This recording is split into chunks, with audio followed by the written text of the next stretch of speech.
I hope this works out.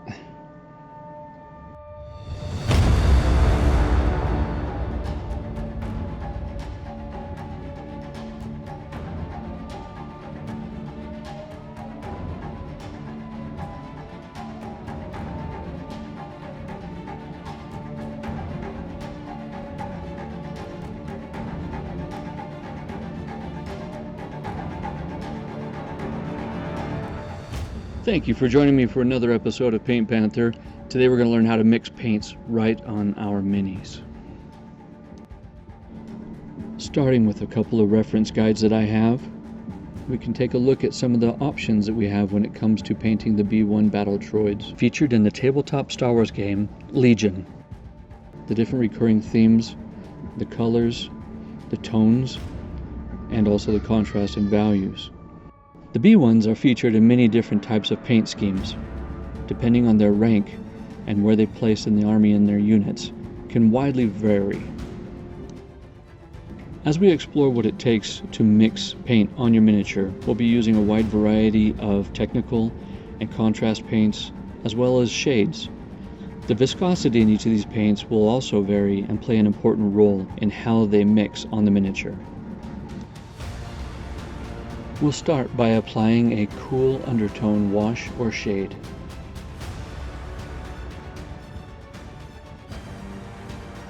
When a wash is applied to a miniature, the water and the paint will slip into the recesses where it will collect and saturate the most, leaving the base color or undercolor to show through at full saturation.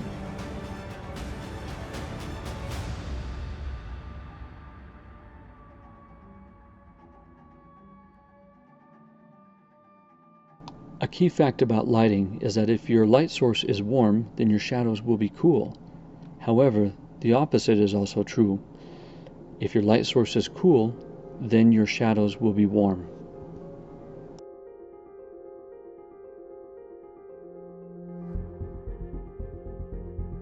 By applying a cool wash or shade, we establish a warm light source.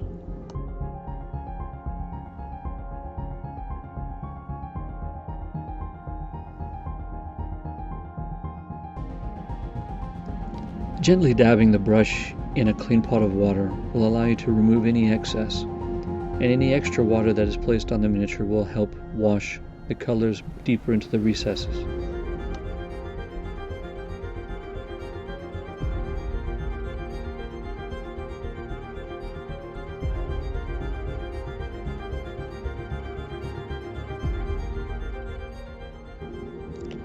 Shades come in a variety of colors and tones, as well as temperatures. Just remember, whichever one you pick, choose the opposite for which will be your light source. You can also use a heavily diluted wash or an opaque paint with quite a bit of water mixed in as well. For today's example, I'll be using the shade Tyran Blue by Citadel.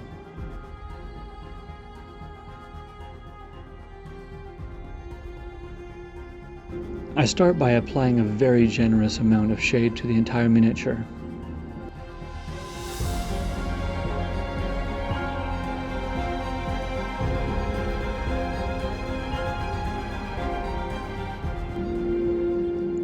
Next, with a wet brush, I begin to lightly remove the excess from the surface that may not have dripped into the recesses.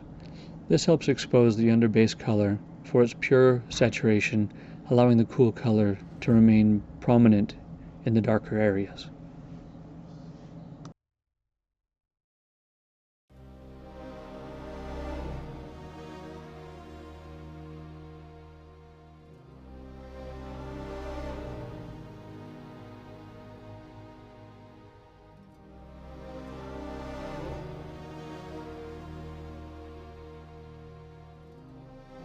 Regardless of your base tone, you can still apply a nice cool wash or shade to your entire miniature.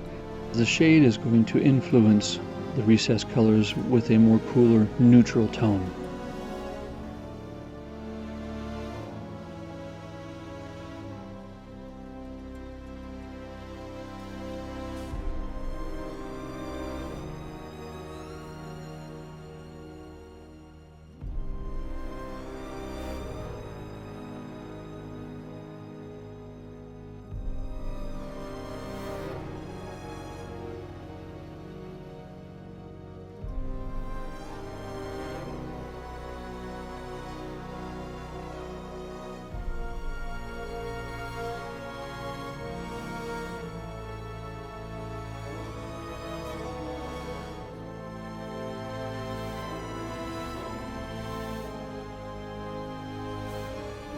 Next we'll be applying the Contrast Citadel color Militarum Green over the red base coat and blue shade wash. Contrast paints by nature are a little thicker and influence the colors in which they're overlaid. That's why the red and the green, when they combine, cancel each other out to create a more neutral gray tone. It's closer to what we see in the reference. When you combine complementary colors, they cancel each other out by creating a neutral, cool, or warm color.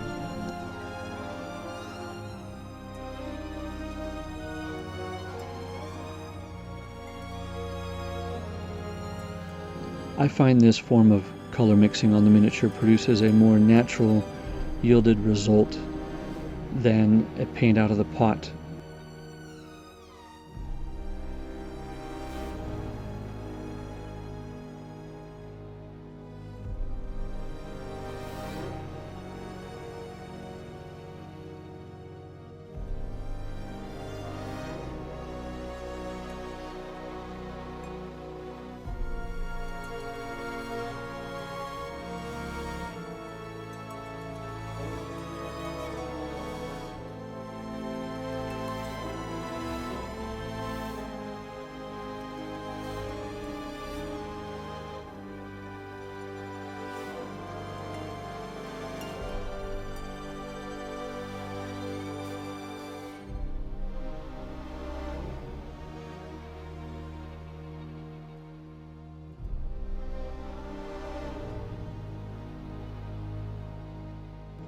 You can apply this principle of mixing two complementary colors across the board, regardless of what your base color is.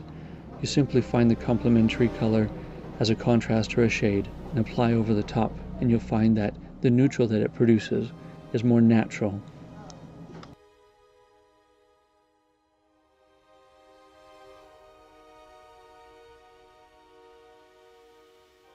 There is as well a little optical illusion that occurs when you place complementary colors together. For instance, the red being next to the green will influence the green as the green influences the red. And so just by having them next to each other on the miniature, they cancel each other out even more, producing a more warm gray tone. Next, we're going to be applying some slightly more opaque tones. These will be considered as midtones or highlights, but they'll be just slightly transparent enough to also inherit the red color properties underneath them.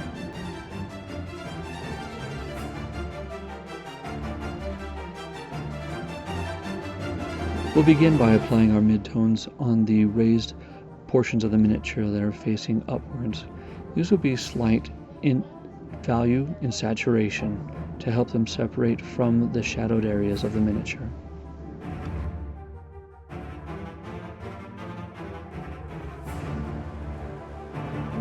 My more opaque orange hues and midtones and highlights edge on the orange side of the spectrum. It's a nice complementary to the blue undertones and shades provided by the Tyran blue, and it further supports a more naturalistic, warmer light source with the cool shadow undertones provided by the Tyran blue.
Next, I'll be adding a little bit more orange for the secondary highlights. This will help emphasize the saturation of the color and even push the warm light source even further.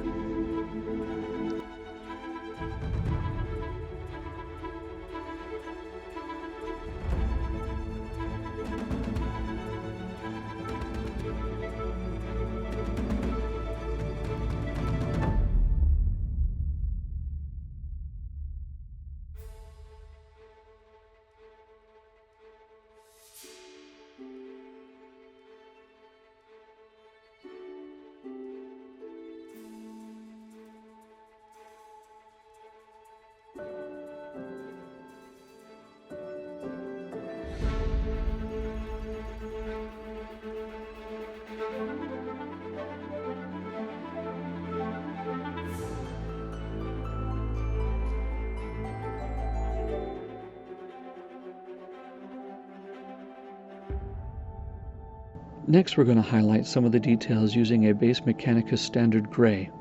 We'll be dry brushing this on in some of the raised surfaces on the geometry. This will also help in establishing another level of contrast.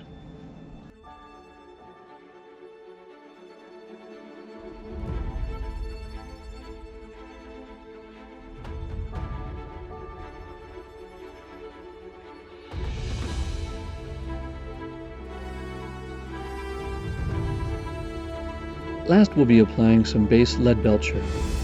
This will be along the edges for highlight, minor chipping to the paint, and just create some overall battle damage to the B1 battle droids.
Applying pinstripe thin lines beneath the lead belcher scratch marks creates the illusion that there are gouges actually occurring into the B1 battle droid, revealing the metal underside.